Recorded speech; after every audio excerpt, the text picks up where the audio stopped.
Welcome back to the Newcomers Podcast, people, where I explore what it means to be an immigrant with immigrants like myself. Today, I'm talking with Aman Chawla, who moved from India to Fredericton, New Brunswick, 2023. Lots of good things here, honestly. But for me, the big thing in this conversation is if I was going to summarize what he says, it's welcome to Canada, make it better. Because I think as immigrants, it's so easy to complain about the things that are not great about Canada. But I mean, there are things that are good about it. And for a lot of us, there are people who had to come here by all means. For a lot of us, we chose to come here. We made that choice and said, I'm going to come here. So when you do that, we also spend some time saying, I decided to come here by myself. How do I make this much a better place for me, myself? I mean, just to start for myself and my kids. Maybe that's enough selfish reason to do it. But, let's make it better. Enjoy.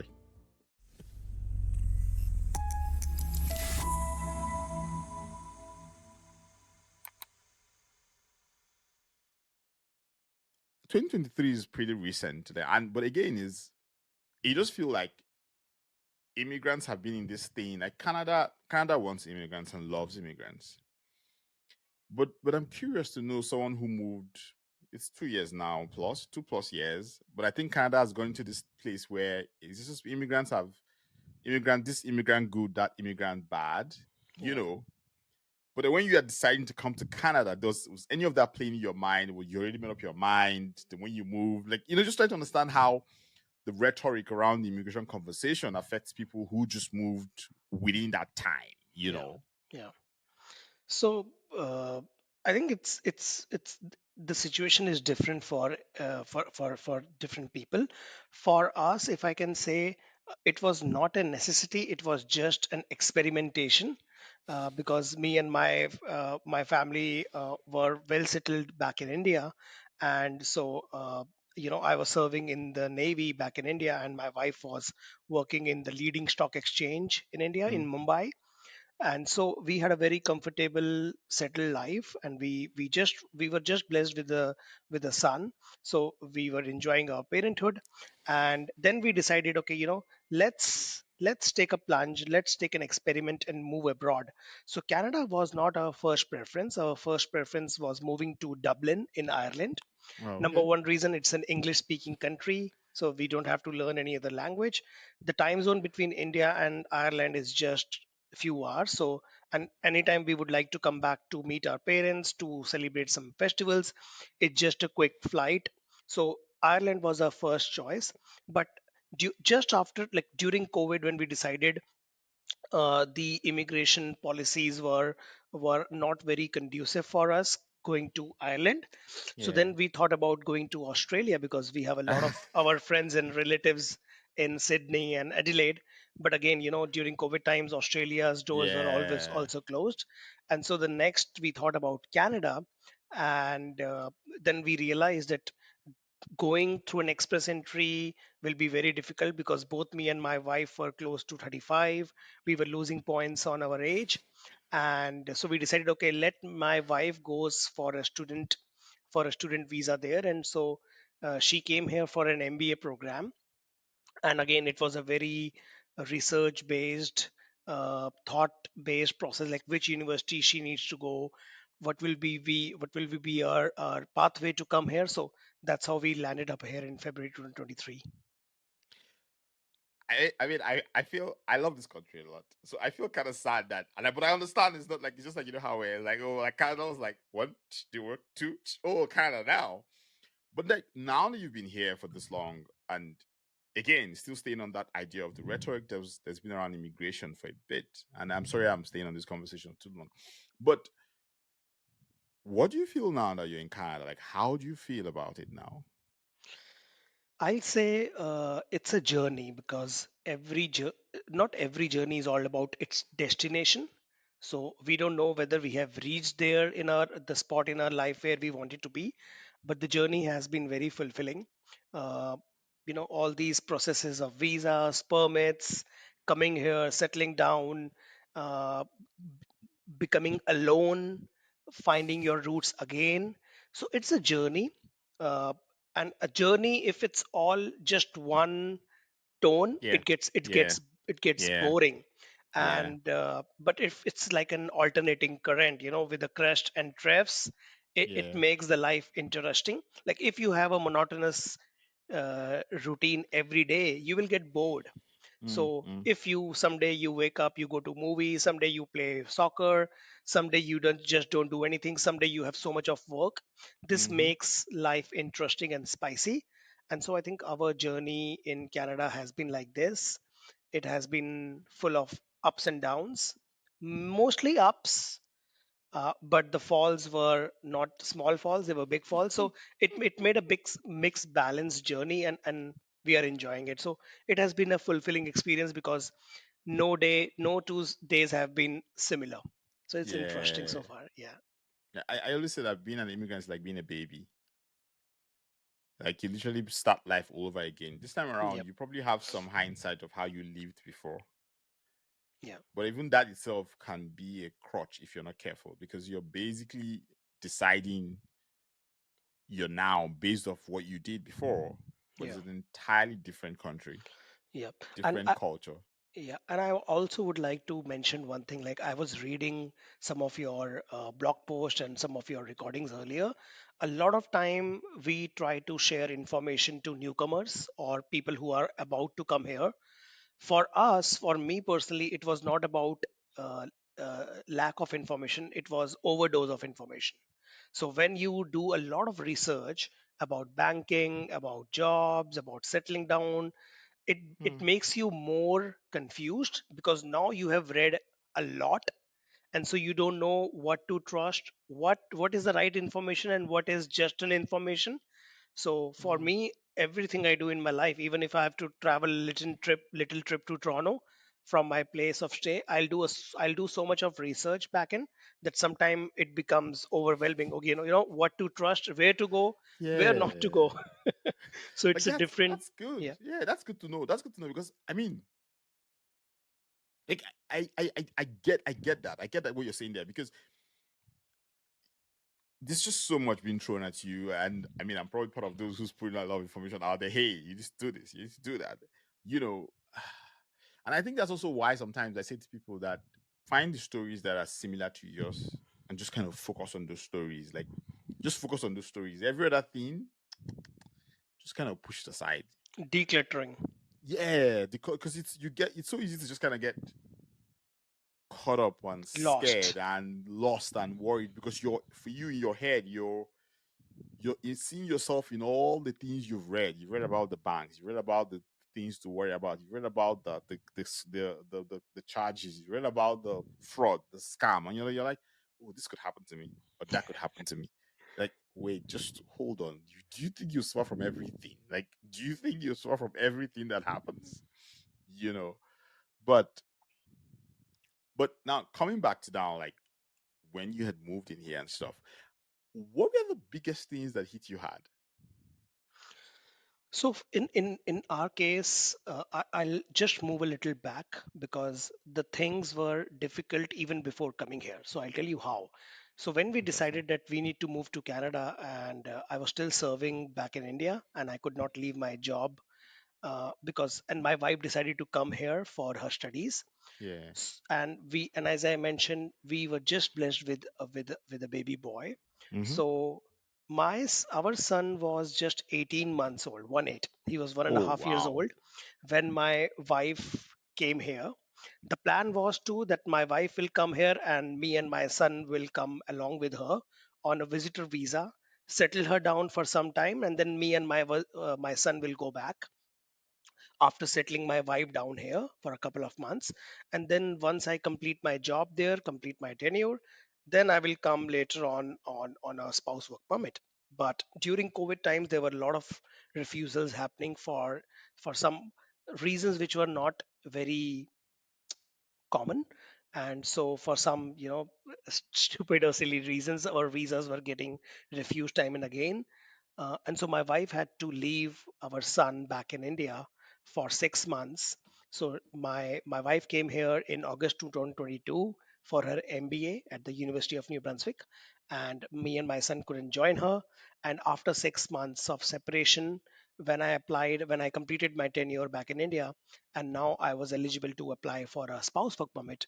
Again, my application was refused twice, and so then the moment came when my wife was, she was worried that now mother and the baby are separated for a very long time, and at that time baby needs The the, mom, yeah, the that's mom. 18 months is pretty young. Yep. And so, then, when the things go tough, you meet people and somebody gives you an idea. And so one of the member of parliament here in our city helped us. It's under their power that they can ask IRCC for such family reunifications issues. And so our visas were approved. And so me and my son joined back to my wife in February 2023 after a separation of 6 months. So the things were difficult even before coming to Canada because the family was separated. But then I think since we faced a lot of hardships during this 6 months, uh, the God balances everything. And so when I came here, I know a lot of people find trouble finding a meaningful job initially, but thanks to God and His mercy, that when I came here, within first few weeks, I got my first meaningful job. And I think it is because of my preparation, because back when I decided that we have to move to Canada, I started preparing myself for courses and for certifications which are much in demand in Mm, Canada. So I prepared accordingly. I already had two masters under my belly. I had a good 15 years of work experience back in India, and I did some certification which were very valuable here. And so that preparation helped me to find a quick job within few weeks. And my wife was doing pretty well in her academics, and she was also able to find a decent uh, part-time job while she was studying, which was relevant to her background and studies which she was doing, because she's an accountant from India. So she found a part-time job as an accountant, so it was yeah. meaningful to her career as well. And and the moment I got that first job, and it was in a bank, I don't know if I can name the brands here, but keep it generic. But I got a job in one of the five leading banks in Canada. The day when I joined that bank, same day evening, I got another offer letter from a better job, and so I had to leave that first job within first week. So I joined on Monday and I left it on Right. Friday, Oh and wow. then and then the second job was better paying. It was better for me in my career, because I'm not from banking background, but I got a job in bank in Yeah. personal banking. But the next job which I got was more connected to my background. I liked the flavor of the job, and that job gave me a big push in making a lot of good connections. I got in touch with a lot of employers, business leaders, because that job was a workforce development specialist in an economic Hmm. development agency. So in that job, I had to actually help a lot of new immigrants and international students find meaningful employment. So it was whatever preparation I did and I went through. Now I have to share the same experience with lot Interesting. more people. And so in just 1.5 years, I was able to connect with more than 1,000 individuals, helping them in their career journey, navigating them to find networking, to find connections, and eventually helping them land up a good job. So that job uh, evolved me. It made my foundation very strong in a place like Fredericton, New Brunswick, which is a small city. And here we say it's not what you know, but whom you know. So if you know 50 good people, if you have solid foundation of networking, it will help you. So that way, it helped me in my initial few months. And then, as I was mentioning about, it's not all rose, it's also thorns, it's not all glory. And during the peak of the economic crisis, if I can call that, uh, when Canada was facing a lot of issues in terms of with US Hmm. uh, trade and all that thing. and at the same time I lost my job. Oh And wow. it was I could never imagine that the job where I am helping others to find a job, I will be uh, I'll be grounded, or I'll be asked to leave from the similar job. But life happens, and I Yeah. think that brought me more resilience in me. It it it made me more humble, because when you are in such a job, you get you get that air in your brain, in your mind, that you are invincible. And I think that started coming in me as well. But then it grounded me, it humbled me, that I have to go back to basics. And I went to employment counselors, the same people whom I was working till last week to arrange for job fairs, to build workforce development conferences. Now I was going back to the same people to help me build my resume and cover letter again from the scratch, because now I was not without a job. But then that 3 to 4 month of being unemployed, it taught me more lessons which no book or no podcast could have ever given me. So it made it not just professional life but also personal life. It made me more close to my family. It made me more connected with my son, my wife, my parents, with God. I went into fitness because I had a lot of time, and I lost 8 kgs during that. Yeah, during that 4 months period. And it I started going to spirituality, to pray to God more, connected more with my family. So it just helped me 360 degrees, and holistically it improved me and made me a better person. But as I said, it all balances out in life. So it started really well with a job in bank. 1 week later on, I got a better job. 1.5 years into the job, I got dismissed from the job. And then after 4 months, agony but lesson learned, I got a job in the provincial government. And I'm so happy in my new job. And it the life has become a complete circle so far. But since we know how life works, like we're this time around, we're like, okay, if we lose it again, well, okay. But I have two follow up questions. I think the first one is, in all of this, did you still feel like you were experimenting, or did you feel like it was now like, okay, maybe I need to find a way to make this place work? Or did you still feel like this is an experiment and I'm just trying to decide if this is going to be the place I stay in or what? Like, when did this switch? Did it ever switch from experiment to trying to make it work, or is it still an experiment? So yes, it started as an experiment, but when I say experiment, it comes with a little bit of point of no return formula there. For a person who is single, uh, not married, no dependents, no kids, they can still take a lot of chances moving from one city to another. But even though I call myself adventurous or taking experiment, take risks, it comes with an element of, okay, I have a family, I have a son, I have a wife. My wife was studying. Then when she got graduated, she again got a job in the government. So slowly, because of these things which happened in our life, like my wife graduated and she also got a job in the provincial government. I was working in a private entity, but eventually I also got a job in the government. So, and my son was flourishing in his pre-K. He was going to a lot of activities. Slowly and steadily, without even realizing, this place made us call it home. And we didn't even think twice to leave this place, to leave this city and move to the west, like bigger cities like Toronto or Calgary, or people moving to Vancouver. But we remained in Atlantic Canada, we remained in New Brunswick, we remained in Fredericton, because all these things which happened in our lives, Mhm. we it made us call this city as our home. And just recently we have bought our new house, Oh, nice. and Congrats. we thank you, and we have a closing this month end. So now we have bought a house here, so there is no point moving it. And so now we have called it as a home. And I think now we are very settled here. Yeah. Yeah. You raised a point.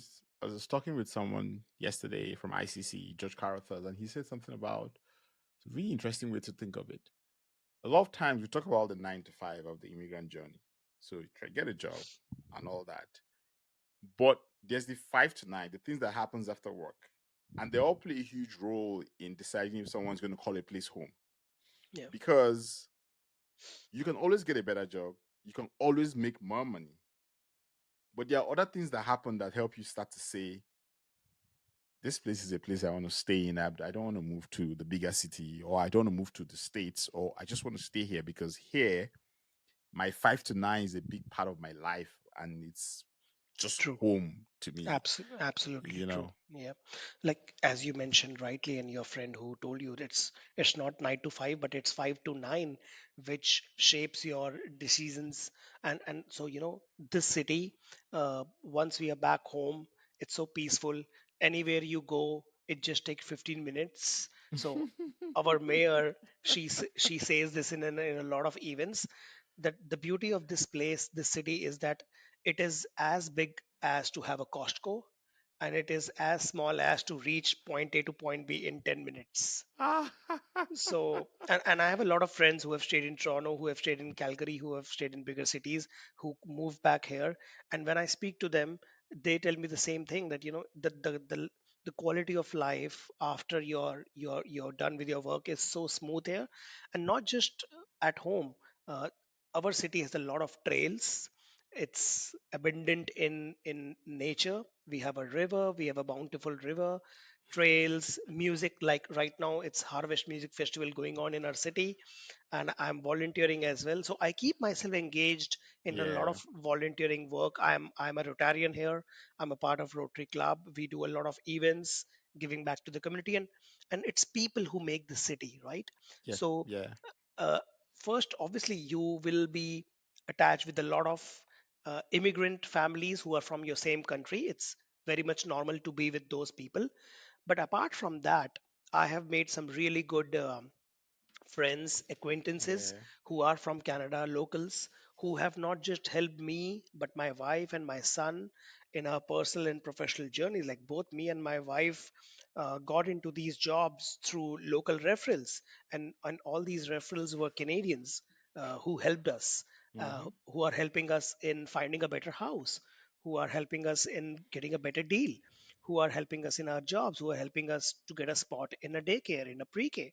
Everything which has happened in life, respect if I just think, everything which has happened to us good, it is all because of the locals who impacted our daily lives. So it's not just the people from the same country, but the Yeah. locals, which made us believe that, okay, no, this place is our home. I really like that actually, even though you turned it into an ad for Fredericton. But I really like that.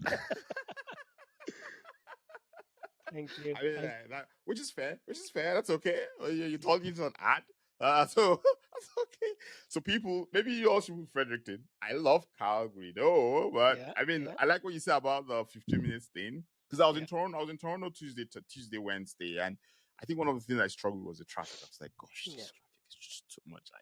I live in Lagos, back in Nigeria. Lagos was like lots of energy, yeah, lots of people. I'm like, "Oh, I don't want to do Lagos again. Like I'm done doing Lagos." yeah. I think I want to round up right now, but I want to ask you two questions. And it's built around the thing you talked about. I think is one.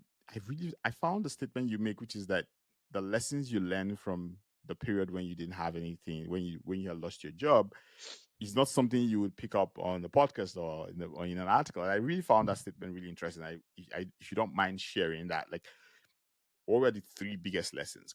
And I think it's important to share that. Here's why: because there are a lot of people also out there, immigrants who are looking for jobs, and there's immigrant unemployment, and that's real, Yeah, But again, it's good someone who's been in that place and come out of it. Like, what are the biggest lessons you've learned there? And so that anyone who's listening, who's job hunting, just kind of take that and say, hey, like, I'm not alone, and there's something to learn from that process. Because people, it's so easy to start to feel like, gosh, like things are yeah, horrible right now, and I'm yeah, useless, and I'm all that.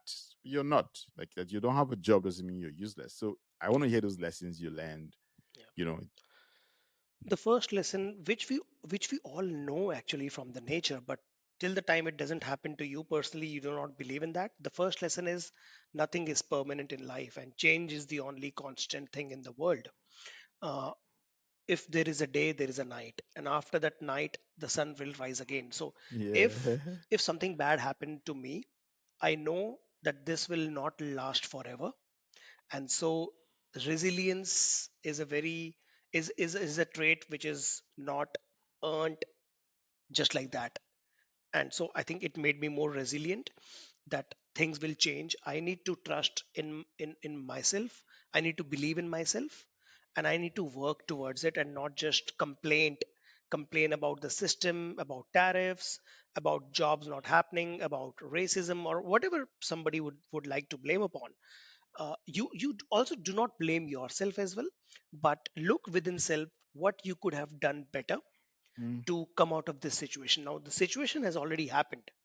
You Yeah. couldn't you were trying to avoid it, but it already happened. So now what you can do, instead of complaining, instead of worrying, instead of weeping and pointing fingers at Mm. others, do not point finger at yourself, but try to pat yourself and work towards what can I do better to come Mm. out of this situation. So Mm-hmm. this is the first lesson which I learned. Okay, what more I need to do. The second thing, I think, it made me realize that it's not just the job in life. Sometimes, as I mentioned, when we do certain kind of job, a certain kind of aura and air comes within us. Like you're a public figure, people know you. And so one day, if you go back to, say, some country where you are just going as a person and people don't know you, you will realize that, oh, nobody knows me, what I am. It's not what who you are. It's because of the work you get associated with what you are.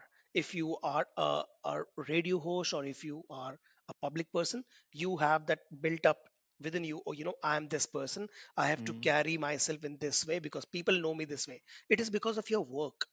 Now once you do not have that work, then who you are. Yeah. Yeah.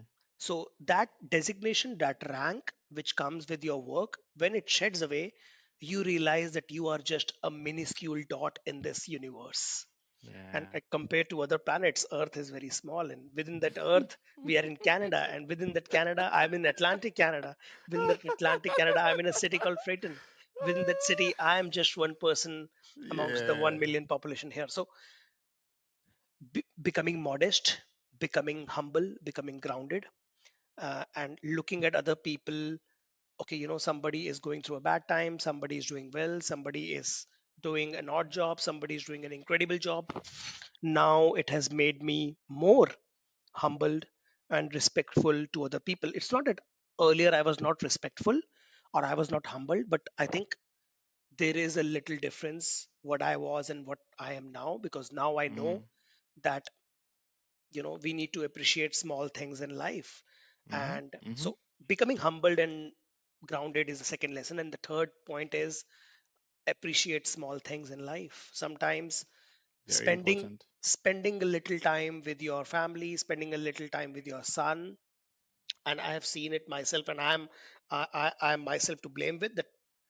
A lot of times after we come back from work, we come back home, and then we sit with our wife, with a kid, and then we are on our cell phones, and then we are doing Instagram, we are doing texting, and we are not actively involving ourselves in the communication. And sometimes your son asks you, Papa, can you see what I built with Lego? And yeah, yeah, I'm looking at it. And you're just trying to avoid that.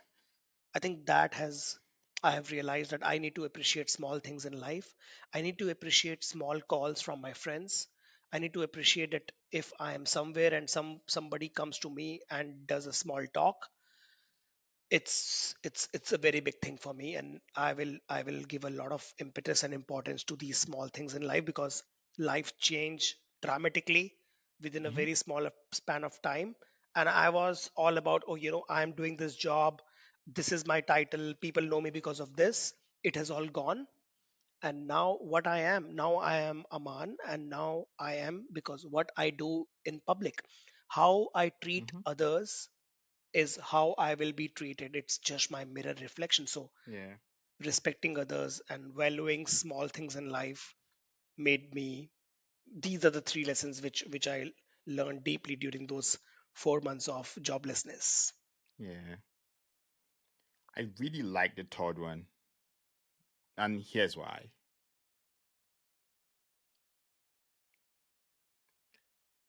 So, as an immigrant, it's so easy to get caught up in surviving, or rather, you're trying really hard to get back to what you think you were before. And that's okay, that's normal. But in all that process, what starts to happen is you start losing sight of the small things that actually matter too. Because I'm not saying trying to be, if you are, maybe if you are worth a lot of money, because immigration is expensive. I feel like when you move, I think one of the things immigration does to you is that it financially wrecks you somehow. By the time you pay for all the bills and stuff, and you come to a new country, transactional risk, and everything, like you literally become much poorer, you know. And so when you start getting into the process of trying, I have to come back. You start to lose sight of that thing because you're so caught up in I need to work. My child will understand. And I'm not saying it's not important to make money, but you look back and you're like, you know what? Like, all this wasn't worth it. Yep. But it's hard. It's hard. If someone says to you, "You're talking nonsense," I say yes, I agree, because it's hard for people to understand. Yeah. It's a contentious topic, you know. So Yeah. that, and thank you so much for those lessons. I think the last question I have for you is a really interesting one, and I'm going back to the experiment. Just take it. Apologies for doing that, but when we say when in our head, yes, even though you had that thing of you're experimenting and there's possibility that this thing could be permanent, because at the stage you are in life, at a certain stage in life, experiments sort of have a outcome you're expecting in that experiment. That's the truth. But just because you're in that space also means that when you're moving, there are things you kind of take for granted. And I think what I'm trying to ask here is there something you wish you had moved with or done before you moved, or did you think that you did everything you could do back in India? Like, so how where you cut, did you fully sever your ties with India? Like, okay, there's family back home, but like, I'm going to start life afresh. Or was there like a part of you that you left back in some way, like a safety net for something to kind of get back to, or you just basically just went? Yep. So I did a lot of research and planning for coming to Canada. I have to. I'm not just coming by myself. I'm coming with Yeah, my family, but I'll not say that I had a plan B. I came here, and I think it comes with that research backed, and the belief and confidence comes because if you have done a lot of research, if you have spoken to a lot of people, then you yeah, back yourself up that everything will go perfect. Even if it won't go perfect, I will try to make it perfect. And yeah, so there was no plan B in my thought that what if the plan doesn't work out. If that plan doesn't work out, I'll tweak it and make it work. Or if that doesn't work out, then I'll again reiterate and do something else, but I will make it happen. So the plan B was to make plan A it work. achieve. Yep. And I also would like to mention one thing. uh, I may be a little digressing, but I have seen it a lot in around me, and I have done that too. And it's like one of the famous US past presidents, John F. Kennedy, said once that don't ask what country has done for you, ask what you have done for your country. And I totally resonate with that. And a lot of people who are immigrants here, they chose this country and they came here. Then they applied for their whatever PR process, but they came here. It was their, Canada didn't ask them to come, or you have to come here. Or it was not. In some cases people are asylum or people are protective, so in that case they had to come here. There was not much choice. But for majority of the people like you and me, it was our choice. We came Yeah, here. Nobody forced us. Nobody put a gun on our neck that you need to come here. It was our choice. So when we come with our choice, then yes, being complaining is a very human element, which is very normal as well. But again, what I what I did right here, what I could have done better here, is my question. Like, is is is this what I could have done for this country in any capacity, capacity? Capacity, For yeah. example, volunteering. I engage myself in so much of volunteering that, okay, at least I'm doing something back to the community. Now, a lot of people know, oh, there is an event going on. We Aman will be there because he will be volunteering there. Am I contributing towards paying back taxes legitimately? Yes. Am I trying to keep my surroundings clean? Yes. Even small things, there are some certain things which are not very common in our home countries, but which are very much followed here, like folding the cardboard boxes and putting up in the recyclable thing. Am I doing that rightly? Yes. I need to learn certain things. Yes. Am I giving way to pedestrians? Small things, which is a very Canadian culture. Sometimes we don't even realize, but since we have chosen this country, we need to follow the land rules of the land. We need to follow the basics, the how people live here, try to assimilate ourselves in that lifestyle. And once you do that, I think slowly and steadily you will stop complaining about things, because then you will feel more, oh, I am Canadian and I am part of this society. And once you feel that way, you won't complain a lot about your own country, because now it's your country. And as an immigrant, I say that a lot of a lot of newcomers, we keep on telling, oh, we are immigrants, we are immigrants. When do you call yourself not immigrant? Once you get your PR? I think that's a very wrong definition. Once you land in this country, you may be a newcomer, but now people should call themselves, this is my place, my allegiance is towards this country, and I need to work for the betterment, not just myself, but for this country. A lot of us who are new here, we get free healthcare, we get all the benefits from the government, we get good roads, we get good air quality air, which is a very rare thing in a lot of countries. So we need to appreciate these things which the country has given to us, and now we need to think about, what can I do back, what can I do to give back to this country, apart from making a better life, earning more, buying a house, making a better family surroundings here. But what more I can do to this country? I think if we start every action, if we have this background in our mind, what what I could do this for country, I think we will we all will evolve slowly, and we won't be complaining a lot about whatever little things are happening around us. That's a good place to end this. I shouldn't say anything else again. Because honestly, like what you just said summarizes one thing someone told me, and I say it a lot now. Welcome to Canada, make it better. Yeah, true. Just welcome to Canada, make it better. Like Yeah. just yeah. But thank you so much, Aman. Like thank Thank you. you, Josie, for the opportunity. Thank you so No, much. honestly, thank you. Because I feel like every single time, every single person I meet on this set, like I'm honored to learn from all of you. Also, thank you so much. Thank you so much, and have a good day. Nothing to say, nothing to add, really. Like nothing to add. Yeah, nothing to add. As always, anywhere you get your podcasts, Substack, Apple Podcasts, Spotify, Overcast, anyway, just follow us, like us, share, subscribe, leave a comment. Just any of all those things. I would really appreciate that. If you know someone who I should talk to who has a great story, please send them my way, and I'll do all the outreach myself. If you know someone who finds this episode useful, please send to them. Again, as always, as he said, welcome to Canada. Make it better. Ciao.